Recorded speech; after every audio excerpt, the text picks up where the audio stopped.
Hello, friends. Welcome to Pieces Here, the daily series exploring the architects of enough.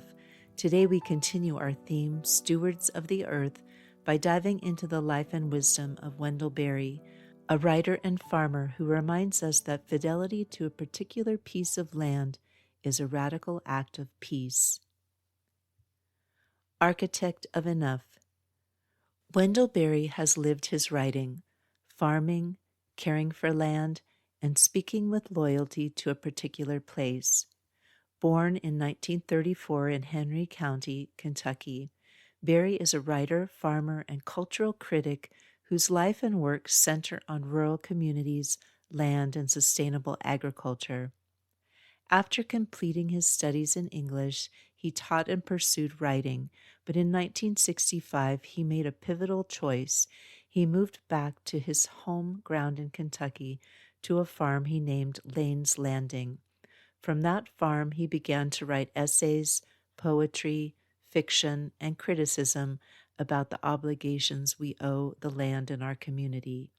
Wendell Berry's nonfiction book, The Unsettling of America, 1977, is widely cited as a foundational text of agrarian critique, a powerful dissent against industrial agriculture and the abstract economy that distances us from the sources of our food and life.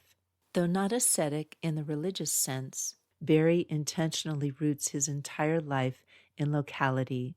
He lives near the Kentucky River on his farm, writes from that soil, and invites his readers to see how much value and moral substance there is in staying close and cultivating a love for where we live. Berry has also been an activist, participating in nonviolent protests and repeatedly challenging policies harmful to land, communities, and justice. For those who want to begin reading his voice, The Unsettling of America, or his collected essays in The Gift of Good Land, offer a sustaining encounter with his moral imagination. The Enough Reflection. Act from your place. Berry insists that we cannot dwell meaningfully in a foreign place. Our moral and ecological responsibilities arise in our home ground.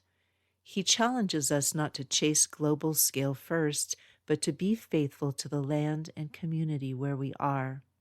Today, look around your immediate environment, your home, yard, neighborhood. What is your role in its health or deterioration? What is one small localized step you can take? Repair, plant, reduce, restore, that honors your place. This tip reminds me of one of the Peace Stuff tips from Peace Stuff Enough, the new companion book to One More Year.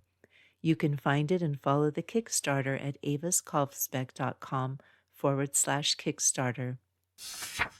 Pedro says, Wendell Berry intentionally does not use a computer, a cell phone, or a television. He writes all of his essays, poetry, and novels by hand, often in a small rustic writing cabin, maintaining that modern technology erodes local culture and breaks the connection to place.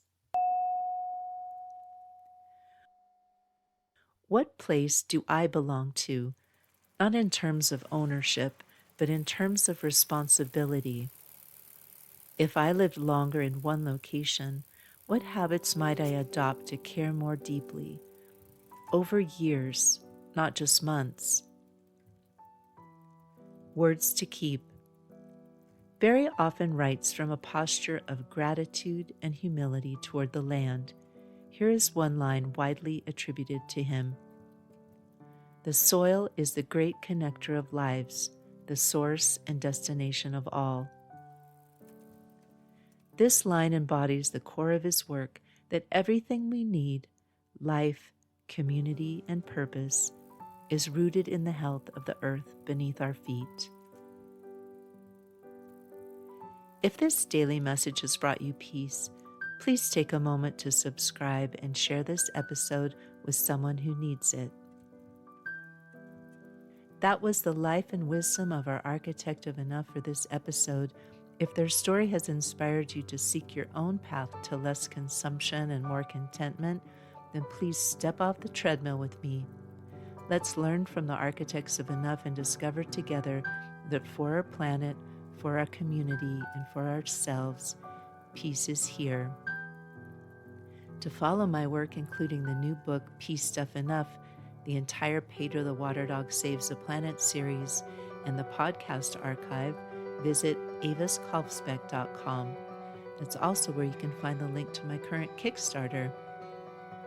Our music is Dalai Lama Riding a Bike by the talented Javier Peque Rodriguez. You can find links to his music on Spotify and Bandcamp in the show notes. Thank you again. Listen for the peace.